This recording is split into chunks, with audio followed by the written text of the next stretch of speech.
नमस्कार। इस वक्त आप देख रहे हैं न्यूज इंडिया फर्स्ट और मैं आपके साथ आपका होस्ट दोस्त गुलजार अली आज लेकर के आ गया हूँ चौधरी कुशलपाल आर्या जी के पास। थोड़ा उनसे जानने का प्रयास करेंगे कि हापुड़ में लेखपाल और डीएम के साथ जो एक मामला चल रहा है उसी बीच हम इनसे थोड़ी जानने का प्रयास करेंगे कि लेखपाल पर जो एक निलंबित करने का जो कार्रवाई की थी डीएम साहब ने, जिसके चलते लेखपाल चकबंदी के ने जहर खा लिया और उसकी मौत हो गई। इसी बीच लेखपालों ने एक धरना भी दिया था। काफ़ी रोष देखने को लेखपालों के बीच मिल रहा है, तो इस पर ज़मीनी स्तर से हम थोड़ा जानने का प्रयास करेंगे। चौधरी कुशलपाल आर्या हमारे साथ जुड़ चुके हैं, हमसे थोड़ा जानने का प्रयास करेंगे। सर, न्यूज इंडिया फर्स्ट में बहुत बहुत आपका स्वागत है। धन्यवाद। सर, जैसा कि जनपद हापुड़ में चकबंदी लेखपाल को लेकर के एक विवाद चल रहा है, डीएम साहब ने कार्रवाई की थी लेखपाल जो हैं चकबंदी के, और उन्होंने कार्रवाई को लेकर के सहन नहीं कर पाए और उन्होंने जहर खा लिया है, जिसके काफ़ी रोष देखने को लेखपालों के मिला है और डीएम कार्यालय पर उन्होंने जो है धरना प्रदर्शन भी किया था। तो इस बारे में आप क्या कहना चाहेंगे जमीनी स्तर से? बात करेंगे कुशलपाल आर्य, राष्ट्रीय उपाध्यक्ष भारतीय किसान यूनियन टिकैत संगठन से। जो ये पटवारी का मामला सामने आया है, ये कई बार हमने मुद्दे भी उठाए हैं, डीएम साहब के सामने भी, अधिकारियों के सामने भी। इस बात को लेकर हमने काफ़ी कुछ बातें रखी हैं अधिकारियों के सामने। तो पहला डीएम हमारे ज़िले में ऐसे आए जिन्होंने ज़मीनी स्तर पर कुछ काम करना शुरू करा। अच्छा लगा कि कोई अधिकारी गांव में जाता है और गांव की समस्या को गांव में सुनता है, तो उसका एक मैसेज पूरे ज़िले में, क्षेत्र में अच्छा गया। सब लोगों की भावनाएं बनी, चाहे वो कोई भी संगठन है, कोई भी राजनीतिक पार्टी है, कोई भी कार्यकर्ता है, कि डीएम हमारे पहली बार कोई ऐसा अफसर आया है कि जो डीएम प्रैक्टिकल में काम कर रहे हैं।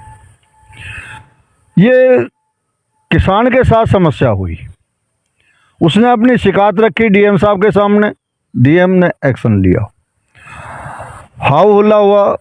वो उस दबाव को नहीं झेल पाया, बहुत गलत किया है उस आदमी ने। अपनी कोई बात थी, अपनी कोई समस्या थी तो डीएम साहब के सामने रखनी चाहिए थी, लेकिन ये जो उन्हें खुदकशी की है, ये बहुत गलत किया है। परिवार के लिए भी और सामाजिक तौर पे भी ये नहीं घटना होनी चाहिए थी, लेकिन हो गई। उसके बाद पटवारियों ने पूरे जिले में, अधिकारियों ने इकट्ठे होकर, भ्रष्ट अधिकारियों ने, कर्मचारियों ने इकट्ठे होकर डीएम के खिलाफ कार्रवाई करने की मांग की।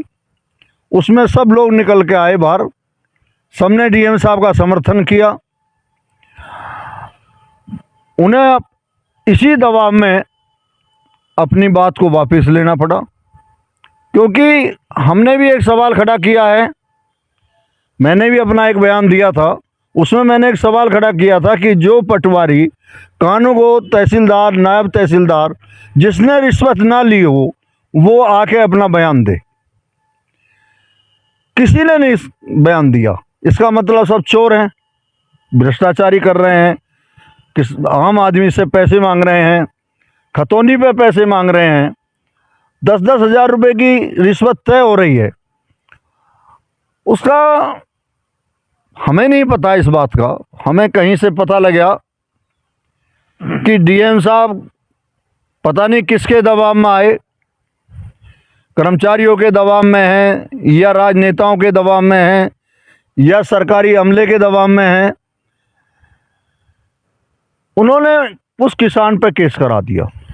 कुशलपाल जी, यही हम आपसे बात पूछने वाले थे, जो आपने बताया किसान पर केस हो गया। सर, ये जो लेखपाल थे चकबंदी के, इनका परिवार वाले उस किसान जो शिकायत करता था उस पर एलिगेशन लगाते हैं कि कुछ पैसों की डिमांड थी उनकी, किसान जो शिकायत करता है। ये कहाँ तक उचित है सर?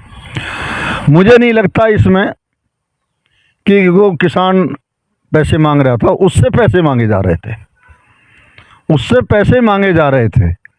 उसकी समस्या का समाधान नहीं हो रहा था।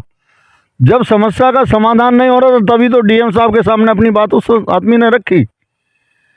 पैसे की बात नहीं है, वो 500 की हो, 1000 की हो, 2000 की हो, लेकिन बहरहाल रिश्वत मांगी जा रही थी काम के लिए।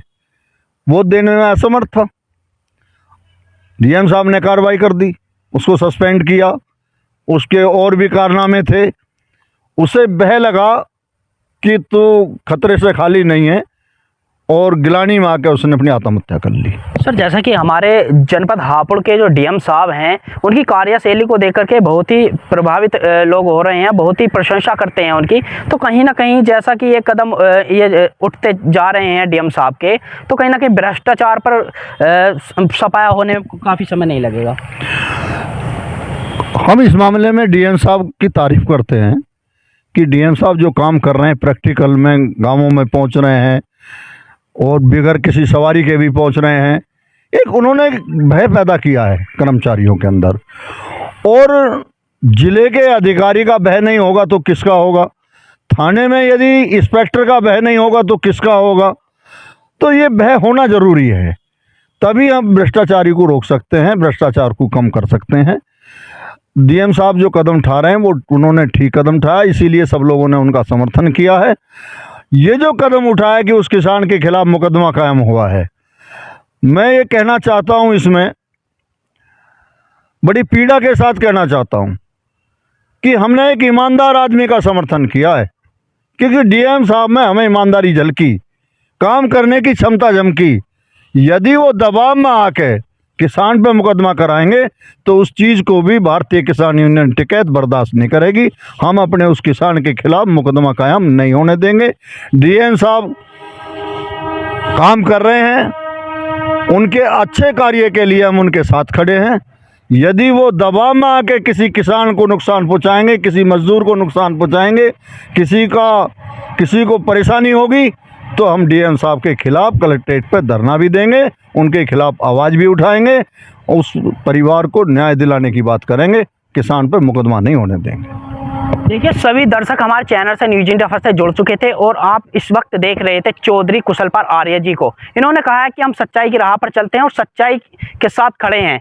डीएम साहब का जो मुद्दा आया था, इन्होंने उसमें भी सफलता देने का काम किया था और वहां जाकर के समझा बुझा करके लेखपालों का धरना भी समापन करने का काम किया था। बने रहिए हमारे न्यूज इंडिया फर्स्ट के साथ। गुलजार अली के साथ रवि ठाकुर की खास रिपोर्ट।